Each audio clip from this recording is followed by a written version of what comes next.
მოგესალმებით მეგობრებო, დღეს ვისაუბრებთ ჩვენს რეგიონში მიმდინარე საინტერესო პროცესებზე. ეს რა თქმა უნდა პირველ რიგში ეხება იმას თუ რა პერიპეტიებთან გვაქვს საქმე სომხეთსა და აზერბაიჯანს შორის. ასევე მიმოვიხილავთ იმას თუ რა პოზიციას იკავებენ ვაშინგტონში ხელმოწერილ ხელშეკრულებებთან დაკავშირებით თურქეთი, რუსეთი და აზერბაიჯანი. ფიქრობ ეს ძალიან მნიშვნელოვანი საკითხი არის, რადგან ჩვენთან რეგიონში ის სწრაფად იცვლება ძალთა ბალანსი და ეს ეხება როგორც სამხედრო საკითხებს, ასევე წმინდა პოლიტიკურს, ან თუნდაც რბილი ძალის კუთხითაც მიმდინარე პროცესები, პირველ რიგში მეტყოლებს იმაზე, რომ ის ძალები, რომლებიც ტრადიციულად იყვნენ ძლავნი, ასე ვთქვათ, ჩვენთან რეგიონში დღეს არც თუ ისე სახარბიელო პოზიციაში არიან. სხვადასხვა მიზეზის გამო და აი ჩვენ შევეცდებით ასე ვთქვათ გავშალოთ ეს საკითხი. და პირველ რიგში დავიწყოთ იმით, რომ 8 აგვისტოს ხელი მოეწერა სომხეთსა და აზერბაიჯანს შორის ხელშეკრულებას ესე ვთქვათ დერეფნის შესახებ, რომელიც წესით უნდა გაიაროს აზერბაიჯანის ძირითადი ნაწილიდან სომხეთის სამხრეთ ნაწილზე ნახიჩევანის ტერიტორიამდე, რომელიც ასევე აზერბაიჯანს ეკუთვნის, ხოლო ნახიჩევანიდან კი დაუკავშირდება უშუალოდ თურქეთს. თურქეთსა და ნახიჩევანს შორის ასე ვთქვათ საზღვარი აქამდეც არსებობდა, თუმცა მაინც გარკვეულწილად მოწყვეტილ ასე ვთქვათ ავტონომიურ ერთეულად იყო აღქმული ნახიჩევანის ტერიტორია, ხოლო ამ დერეფნის პოტენციური ასე ვთქვათ გახსნით კი შესაძლებელი იქნება, რომ ასე ვთქვათ დერეფანი შეიკრას არა მხოლოდ აზერბაიჯანის ძირითად ნაწილს და მის ასე ვთქვათ დანარჩენ ტერიტორიას შორის, ან ნახიჩევანს შორის, არამედ უშუალოდ თურქეთსა და აზერბაიჯანის ძირითად ნაწილს შორის, ასევე თურქეთსა და კასპიას ზღვას შორის და შესაბამისად უკვე თურქეთს მარტივად შეიძლება რომ გავიდეს ცენტრალურ აზიაზე. რა თქმა უნდა, ცენტრალურ აზიამდე თურქეთს გასასვლელი პრინციპში აქამდეც ჰქონდა, ანუ იმიტომ რომ ის ინფრასტრუქტურა, რაც საქართველოზე გადის, აძლევდა საშუალებას თურქეთს რომ გასულიყო კასპიის ზღვამდე და ცენტრალურ აზიამდე, თუმცა თურქებისთვის, ისევე როგორც აზერბაიჯანელებისთვის, მნიშვნელოვანი იყო ასევე უფრო მოკლე გზის გამონახვა,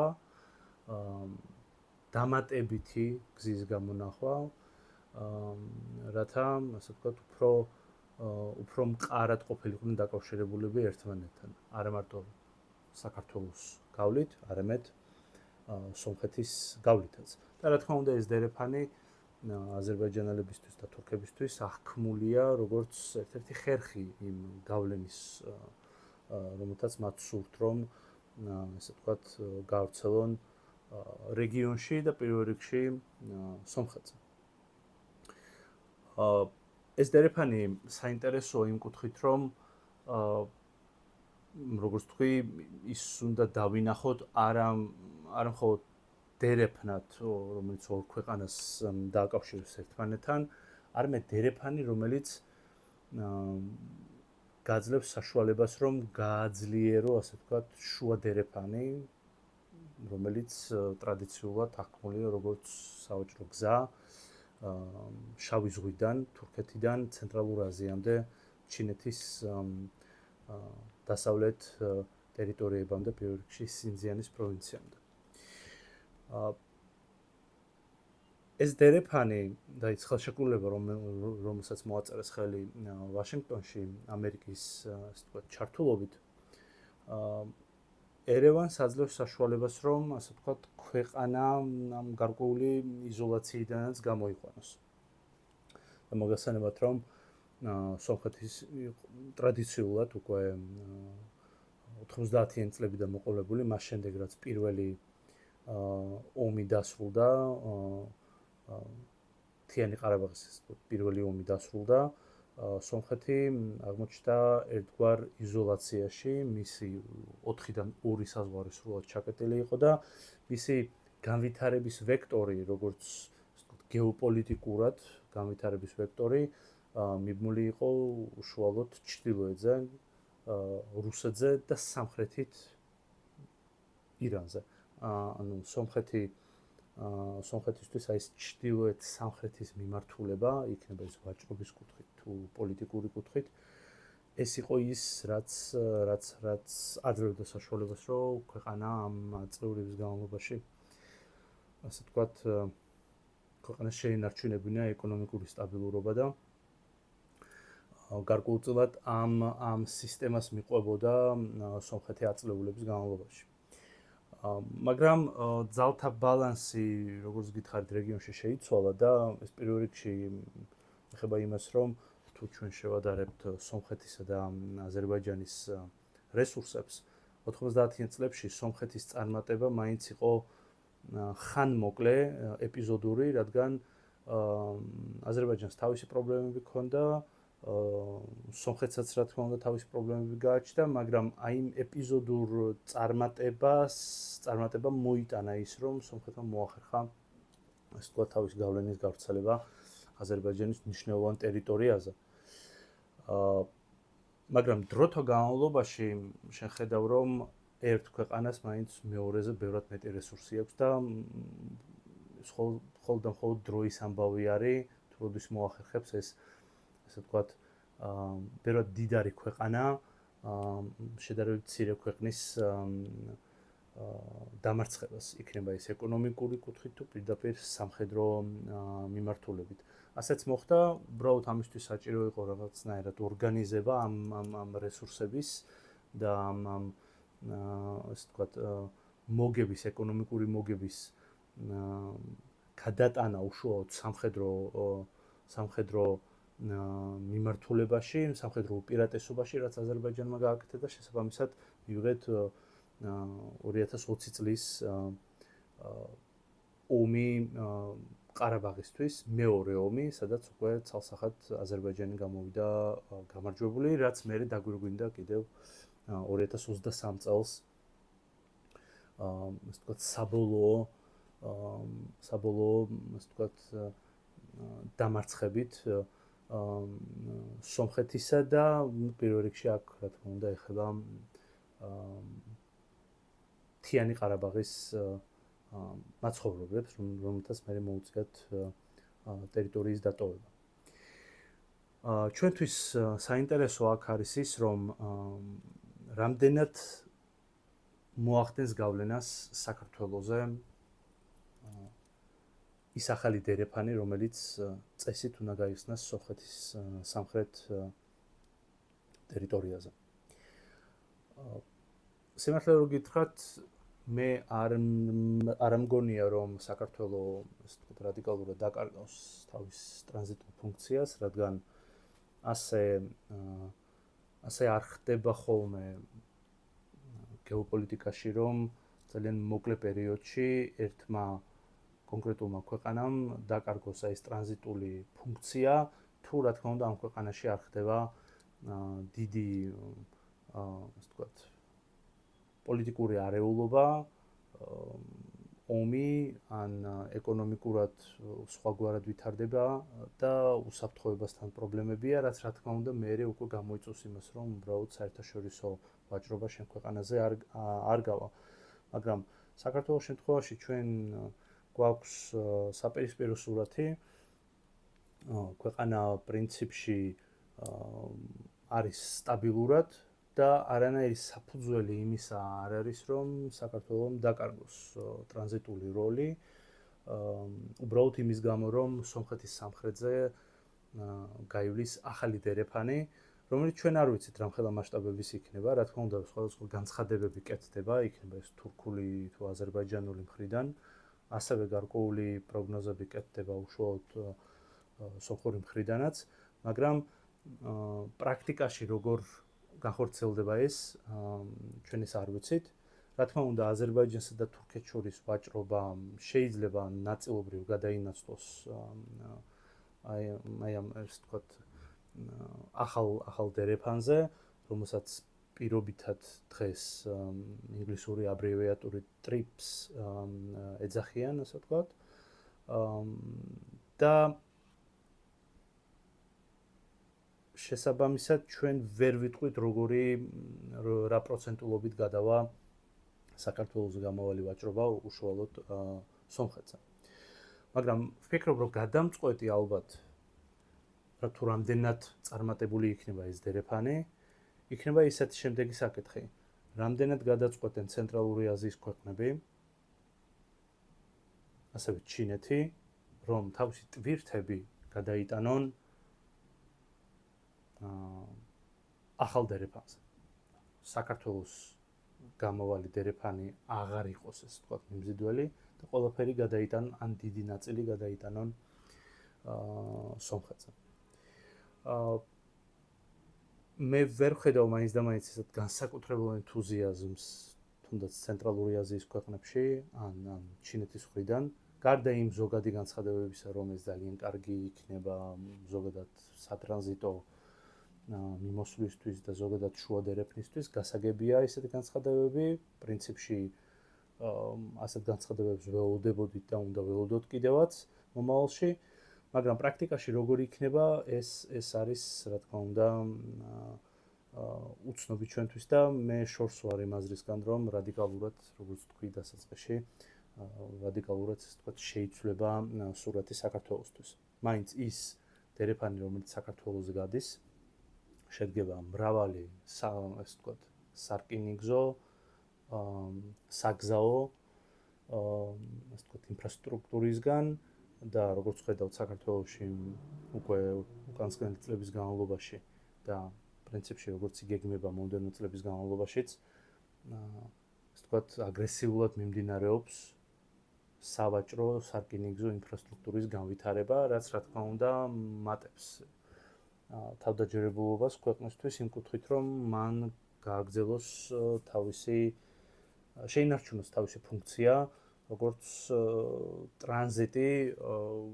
ცენტრალურ აზიასა და შავ ზღვისპირეთს შორის, ან ჩინეთსა და ევროკავშირს შორის. თუმცა უდავო არის ის, რომ სავაჭრო გზები და ის დინამიკა ზოგადად გეოპოლიტიკური ჩვენთან რეგიონში იმდენად სწრაფად იცვლება, ვითარდება, რომ საქართველოს გარშემო ისე სწრაფად, ისე მოულოდნელად შეიძლება შეიცვალოს ვითარება, რომ ქვეყანა საკმაოდ არასახარბიელო ვითარებაში შეიძლება აღმოჩნდეს. ეს ზუსტად ამიტომ არის საჭირო აი ამ პროცესების ზუსტად გაანალიზება და დაკვირვება, რადგან სავაჭრო გზების მთავარი მახასიათებელი მაინც ის არის, რომ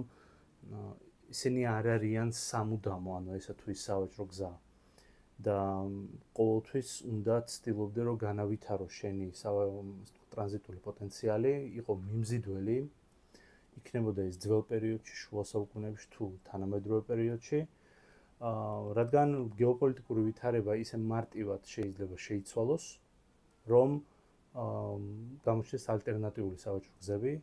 და დროთა განმავლობაში შენი პოზიცია დაკნდეს. აი ესეთ სცენარის წარმოქმნა, რა თქმა უნდა, შესაძლებელია, რადგან ჩვენ ვერ დავხატავთ სურათს, რომელიც შეიძლება რაღაცნაირად 10-15 წლის შემდეგ განვითარდეს ჩვენთან რეგიონში და რა თქმა უნდა, შესაძლებელია, რომ თავიდან ის სავაჭრო გზა, რომელიც არ იყო მიმზიდველი და არ ჩანს თითქოს პრობლემური საქართველოს ტრანზიტული პოტენციალისთვის,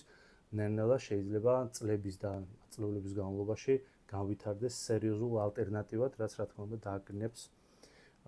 შენს პოტენციალს. ზუსტად ამიტომ საქართველოსთვის მნიშვნელოვანია, რომ მან უფრო მჭიდრო კავშირები დაამყაროს ცენტრალურ აზიასთან,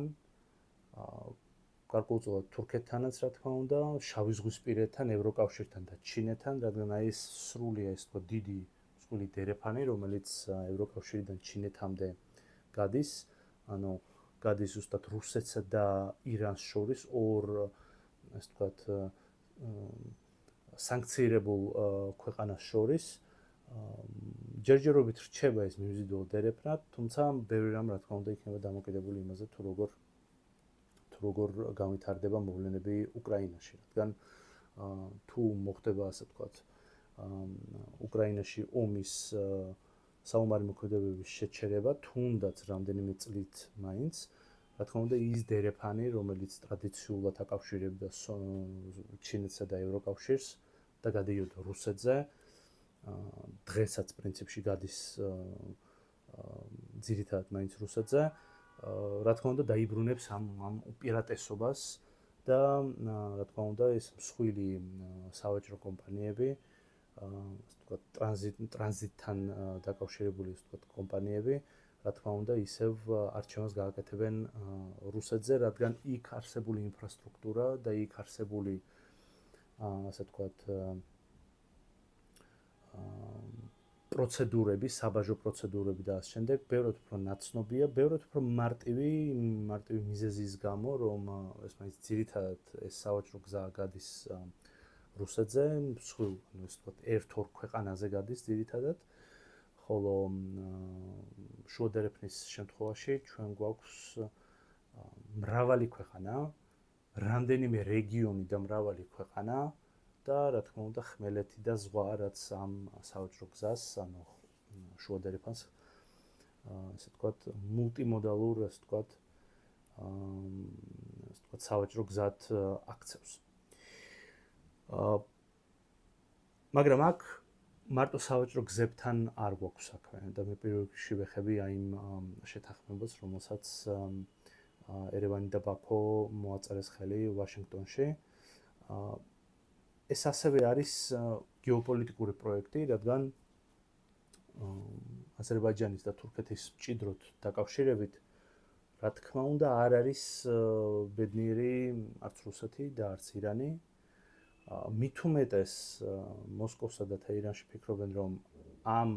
შეთანხმების მიხედვით, სადაც აღნიშნულია, რომ ეს დერეფანი, რომელიც სამხრეთზე გაივლის, უნდა ასე ვთქვათ, მის მენეჯმენტში და გარკვეულწილად კონტროლშიც, შესაძლოა კონტროლშიც იქნება ჩართული ამერიკული კომპანიები, ან კომპანიების ასე ვთქვათ, კონსორციუმი. ეს რა თქმა უნდა არ შეიძლება ამას ასე ვთქვათ, არ გამოიწვია აღშფოთება ირანსა და რუსეთში. პრინციპში ირანისა და რუსეთის პოზიციები სამხრეთ კავკასიაში არარეგიონული ასე ვთქვათ, ქვეყნების გამოჩენასთან დაკავშირებით ყოველთვის ემთხვეოდა ერთმანეთს. ეს უფრო მარტივად რო ახსნათ, არც რუსეთს და არც ირანს არ სურთ, რომ უცხო ქვეყანა იყოს ჩართული, ასე ვთქვათ, გეოპოლიტიკურად აქტიური იყოს სამხრეთ კავკასიაში. მით უმეტეს, როდესაც საქმე ეხება კოლექტიური დასავლეთის ქვეყნებს და განსაკუთრებით კი ამერიკის შეერთებულ შტატებს. შესაბამისად, ირანისთვის ამერიკის შეერთებული შტატების გამოჩენა მის ჩრდილოეთით, ასე ვთქვათ, არ არის ბევრი კითხვას ბადებს და რა თქმა უნდა, თუ გადავხედავთ აი ბოლო კვირების ასე ვთქვათ, დინამიკას და იმ განცხადებებს, თუ რაც კეთდება ასე ვთქვათ, ირანსა და რუსეთში, ვხედავთ, რომ აი სრული თანხმედრა არის, რომ არც ერთ მხარეს არ აწყობს ის, რომ ამ რეგიონში, ან სამხრეთ კავკასიაში ამერიკელების გავლენა მომძლავრდეს. შესაბამისად, ძალიან მნიშვნელოვანია ის, თუ რა პოზიციას დაიკავებს რუსეთი, რა პოზიციას დაიკავებს ირანი. ირანს არ შეუძლია კონკრეტული, ასე ვთქვათ, ძაფრი, ანუ ასე ვთქვათ, სამხედრო კუთხით, ასე ვთქვათ, ნაბიჯის გადადგმა, რადგან მაინც ირანის საგარეო პოლიტიკური ვითარება დღეს არ არის ის, რაც იყო 2 წლის წინ, ან თუნდაც 1 წლის წინ. ირანის პოზიცია ახლო აღმოსავლეთში დიდი წნეხის ქვეშაა მოქცეული. შესაძლებელია ის, რომ მაგალითად მათი ირანის მოკავშირე ჰეზბოლას განიარაღებაც კი მოხდეს ლიბანში. ირანმა დაკარგა ძვირფასი მოკავშირე ბაშარ ალ-ასადის სახით. ირანის გავლენა ერაყშიც არაერთგვაროვანია, არის ცდილობები, რომ ასე ვთქვათ, ირანმა გაზარდოს თავისი გავლენა შეიარაღებულ დაჯგუფებებს შორის, რომელიც ოპერირებენ ირანში და დიდწილად პრინციპში იკვებებიან, ასე ვთქვათ, ირანთან არაოფიციალური ალიანსით. მაგრამ ამავდროულად არის წნეხი დასავლეთისგან, ბაღდადზე, რომ ბაღდადმა, ასე ვთქვათ, შეკვეცოს აი ამ არა, ასე ვთქვათ, გასამხედროებული ჯგუფების აქტივობა ქვეყნის მასშტაბით და ამასთან ერთად ჩვენ ვიცით რა დიდი წნეხის ქვეშ არის მოქცეული ჰამასი, ჰუსიტები იემენში და შესაბამისად ირანისთვის დღეს ვითარება არ არის სახარბიელო გეოპოლიტიკურად, რომ მან გადადგას თქო კონკრეტული ნაბიჯი,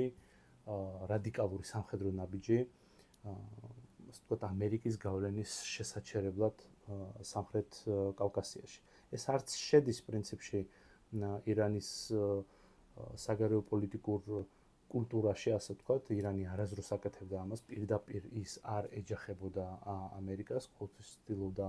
მესამე ძალების მეშვეობით განეხორციელებინა ეს და გრძელვადიან თამაშში დაესუსტებინა, ასე ვთქვათ, ამერიკული გავლენა ახლო აღმოსავლეთში, ამას აკეთებდა ზუსტად აი ამ წინააღმდეგობის ღერძის დახმარებით. მაგრამ ნათელია ის, რომ ირანმა გარკვეული რეაგირება უკვე მოახდინა, რადგან როგორც კი გამოცხადა ეს ეგრეთ წოდებული ტრიპი, ანუ შეთანხმება სომხეთსა და აზერბაიჯანს შორის ვაშინგტონში, ირანის პრეზიდენტი ეწვია ერევანს, ხელი მოეწერა მრავალ შეთანხმებას და მათ შორის ზუსტად ინფრასტრუქტურას ეხებოდა ეს ხელშეკრულებები, პირველ რიგში იმას, რომ უნდა გაფართოვდეს, ესე ვთქვათ, საგზაო ინფრასტრუქტურა ირანსა და სომხეთს შორის, რათა ირანმა უფრო მეტი, ესე ვთქვათ, სომხეთი უფრო მეტად მიმზიდველი გახდეს ტრანზიტულად ისლამური რესპუბლიკისთვის. რა თქმა უნდა, ამის უკან დგას ის, რომ ირანს სურს, ასე ვთქვათ, დაანახოს რეგიონში მოთამაშეებს, რომ მისთვის სტრატეგიულად მნიშვნელოვანია სომხეთთან ახლო ურთიერთობა და სომხეთის უსაფრთხოება და სომხეთის, ასე ვთქვათ, ტერიტორიული მთლიანობა. ამავდროულად ირანს ესმის ისიც, რომ ამერიკული კომპანიების გამოჩენა სომხეთის სამხრეთით მაინც არ წარმოადგენს, ვთქვათ, ეგზისტენციურ საფრთხეს ისლამური რესპუბლიკისთვის, რადგან ეს პირდაპირ სამხედრო ელემენტი ამერიკელებისა იმ დერეფანში, იმ დერეფნის გაკონტროლებაში არ იქნება წარმოქმნილი. ყოველ შემთხვევაში ამ ეტაპისთვის ეს ასეა და ირანელებისთვის მე მგონი არ უნდა წარმოადგენდეს ეს დერეფანი, ეს თქო პირდაპირ საფრთხეს. მაგრამ აქ ირანს აწუხებს თურქეთის როლიც. წესით თურქეთსაც არ აწყობს ის, რომ არარეგიონული ძალა იყოს მომძლავრებული სამხრეთ კავკასიაში. თურქეთს, ირანს და რუსეთს ყოველთვის თანხმდრაში ჰქონდათ აი ეს საერთო ხედვა, რომ რეგიონში უნდა იყოს წარმოუდგენელი სამი ძირითადი ქვეყანა, ანუ თურქეთი, ირანი და რუსეთი და პლუს სამი ადგილობრივი ქვეყანა, საქართველო, სომხეთი და აზერბაიჯანი. ეს არის პრინციპში საფუძველი იმ ჩვენთვის კარგად ნაცნობი 3+3 ფორმატისა, რომლის ასე ვთქვათ, იდეის რომელი იდეაც პრინციპში დაიბადა კიდევაც პარალელურად როგორც თურქეთში, ასევე ირანში და გარკვეულწილად რუსები, რომელიც ყოველთვის ასეთ ფორმატებს სკეპტიკურად უყურებდნენ, რუსებიც კი დათანხმდნენ ამ ფორმატს, რადგან ხედავენ, რომ პრინციპში მათ ურჩევნიათ ანკარასთან და თეირანთან თანამშრომლობა, ვიდრე რომელიმე დასავლურ ქვეყანასთან. მაგრამ თურქეთისთვის ტრიპი აღმოჩნდა უკიდურესად მომგებიანი პროექტი, მიუხედავად იმისა, რომ არარეგიონული ძალა გამოჩნდება, ასე ვთქვათ, სომხეთში, გულისხმობ ამერიკის შეერთებულ შტატებს, თურქები ხედავენ იმას, რომ ეს არის იმდენად მომგებიანი, რადგან ის აკავშირებს პირდაპირ ქვეყანას აზერბაიჯანთან, აზერბაიჯანის ძირითად ნაწილთან და შემდეგ როგორც ვიდეოს დასაწყისში ვთქვით, უკვე ცენტრალურ აზიასთან, სადაც თურქეთს ასევე ძალიან დიდი ამბიციები გააჩნია, იქნება ის და პოლიტიკური სახით თუ ინვესტიციების და ვაჭრობის კუთხით. ამიტომაც ირანი არ ხედავს საფრთხეს მხოლოდ ამერიკის შეერთებული შტატების მხრიდან არამედ ასევე თურქეთის მხრიდანაც, რადგან იმას ეშინია, რომ ეს თურქულ, ასე ვთქვათ, თურქულენოვანი სავაჭრო გზა ან დერეფანი შეიქმნება მისი საზღვრების, მისი ჩრდილოეთ საზღვრის გასწვრივ თურქეთიდან თანამედროვე თურქმენეთამდე, რაც რა თქმა უნდა ირანისთვის გრძელვადენ პერსპექტივაში არაკომფორტულ, ასე ვთქვათ, გეოპოლიტიკურ პროცესს წარმოადგენს და ამიტომაც ამ კუთხით უფრო მეტი თანხმედრა არის თეირანსა და მოსკოვს შორის. მოსკოვიც დაახლოებით ამ აზრისაა, რადგან მოსკოვში ხედავენ, რომ თურქეთისგან მათ უფრო მეტი ზეწოლა მიიღეს ამ ერთი წლის განმავლობაში. ეს პირველ რიგში რა თქმა უნდა ეხება სირიას, სადაც რადიკალურად შეიცვალა ვითარება და თურქული გავლენა მომძლავრებულია. ასევე თურქული გავლენა მატულობს ლიბიაში, განსაკუთრებით ასე ვთქვათ, ლიბიის აღმოსავლეთ ნაწილში, რომელიც ტრადიციულად მიიჩნეოდა როგორც რუსეთთან ბევრად უფრო დაახლოებული მოთამაშე. ასევე თურქული გავლენა, როგორც ხედავთ, მატულობს სამხრეთ კავკასიაში და რა თქმა უნდა, რუსებისთვის ეს საკმაოდ არაკომფორტულ მოვლენას წარმოადგენს. ამასთან არის კავშირში ზუსტად ისიც, რომ აზერბაიჯანსა და რუსეთს შორის მიმდინარეობს, ვთქვათ, რთული ურთიერთობები და ჩვენ აი ამ საკითხს უფრო დეტალურად განვიხილავთ სხვა ცალკე, ასე ვთქვათ, ვიდეოში, მაგრამ აქ შეგვიძლია იმით შემოვიფარგლოთ, რომ თურქეთი ხედავს რა, რომ რუსული გავლენა რეგიონში, არ ვიტყვი იმას, რომ მცირდება, მაგრამ გარკვეულწილად ისეთი არ არის, როგორც იყო ეს 22 წლამდე და რუსეთი დღეს არის სრულად გადასული, ასე ვთქვათ, მთელი თავის ყურადღება სრულად აქვს გადატანილი უკრაინაში მიმდინარე